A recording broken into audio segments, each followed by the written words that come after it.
Alright guys, figured I'd give you a tour of the game room. I know you've seen bits and pieces of it in other videos, but I don't think I've shown everyone the entirety of it. It's rather small. It's just a second bedroom in an apartment here, but I make the best out of it.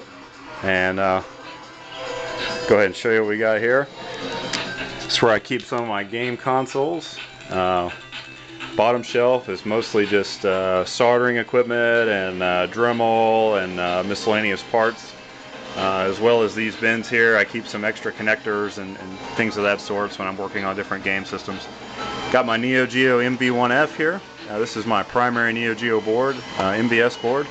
I'm a big fan of these one slots. I've owned just about every variant of Neo Geo board that there is, and this one is my favorite. I got a voltmeter here. This is a pretty hefty voltmeter, but it's really nice. I actually like it. Of course, frequency counter and some other miscellaneous parts.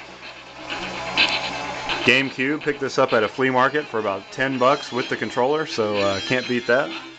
Got the Super Nintendo, of course, connected via RGB, and the This Is Cool Saturn, also connected via RGB. And over here is pretty much every Neo Geo game that you'll ever need. I don't ever plan on expanding this. This is the core setup right here. Got some miscellaneous items here. GP32 box, PlayStation kiosk system, and original Sega Saturn box. I actually bought this kiosk on eBay and picked it up for pretty cheap, including shipping. It was in Florida, so not too far away from here. Nice little item to have here on the shelf. And of course got the Vectrex going here. The FM Towns 2, and that's hooked up to the ViewSonic VGA monitor. And here is the Sony Trinitron PVM 20-inch. It's actually hooked up to the Saturn right now via RGB. And I've got all my handhelds up here. Got the PC Engine GT, the GP32, which is really more of a novelty piece than anything. I can't really say that I play it, to be honest with you.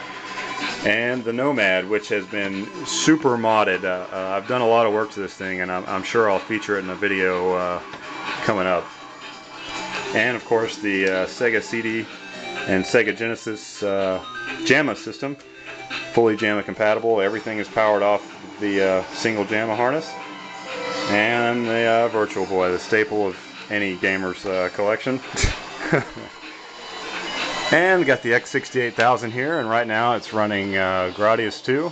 I've got the X68000 and the FM Towns both hooked up to this monitor.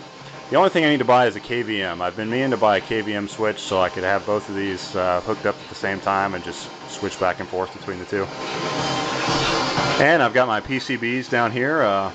This is rather modest collection. I used to have quite a few, but I've since sold some of them off. I've got a couple of them plugged into the cabs right now, so that's why you're seeing some empty spots there.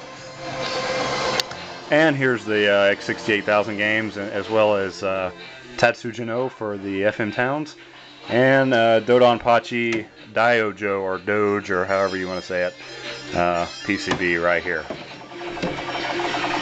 And of course down here I've got all my games tucked away, so everything's somewhat neatly organized. Alright, over here is a little Gateway Pentium 2 PC. I actually use this for writing floppy disks, 3.5s and 5 1/4.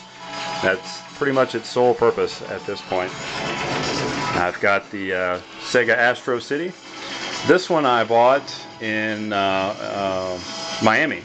I actually had to drive down to Miami, which is about a 12-hour drive, and I picked it up on a weekend. So drove down there on Saturday, crashed, picked it up Sunday morning, and made the trek back up here to Alabama. So it was a bit of a haul.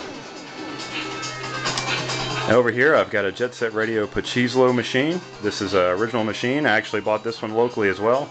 And technically, I think the law is in the state of Alabama you're not supposed to own a slot machine. But since this one runs Pachizlo tokens instead of real currency, I think I'm okay. But don't tell anybody.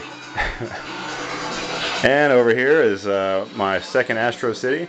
I know the first thing you purists are going to notice is that the button colors are swapped around. And that's honestly because my wife likes the pink buttons to be on the first player control panel. So she loves to play Puzzle to Pawn on here, and if she'll enjoy playing it, as long as the pink is on the one player side as opposed to the two player side, then whatever. But this is it here. I actually bought this from a friend of mine up in North Alabama, and he had it shipped in from China in a big forum group buy. So very nice machine here running Fantasy Zone. Alright, I think that about covers everything. Give you a quick scan around the room.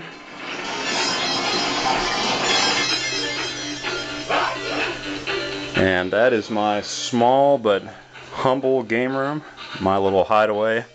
And glad I could get a chance to show it to you guys. Turn this light off here. And hope you enjoyed watching.